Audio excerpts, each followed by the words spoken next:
میت کے ساتھ جنسی زیادتی کرتے پکڑا جانے والا پاکستانی۔ دوستوں مزید تفصیل میں آگے جانے سے پہلے چینل کو سبسکرائب کر دیں اور ساتھ میں بیل آئیکن پر ضرور کلک کریں۔ جب حیوانیت انسان کے سر چڑھ جائے تو اس کی بدعمالیاں حیوانوں کو بھی شرما دیتی ہے۔ ایسا ہی کچھ اس پاکستانی نوجوان نے برطانیہ میں کیا کہ شیطان بھی شرم سے منہ چھپاتا پھرے۔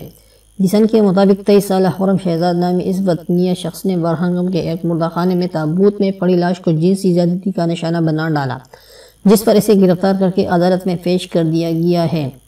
رپورٹ کے مطابق پولیس نے لاش کے جسم سے نمونے لے کر ڈی این اے ٹیسٹ کروایا اور اس میں بھی ملزم کے اس قبیح حرکت کرنے کی تصدیق ہو گئی۔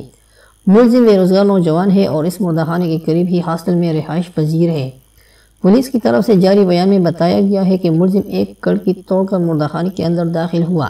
اس کے خلاف لاش کو جنسی زیادتی کا نشانہ بنانے اور غیر قانونی طور پر عمارت میں داخل ہونے کے الزامات کے تحت مقدمہ درج کیا گیا ہے۔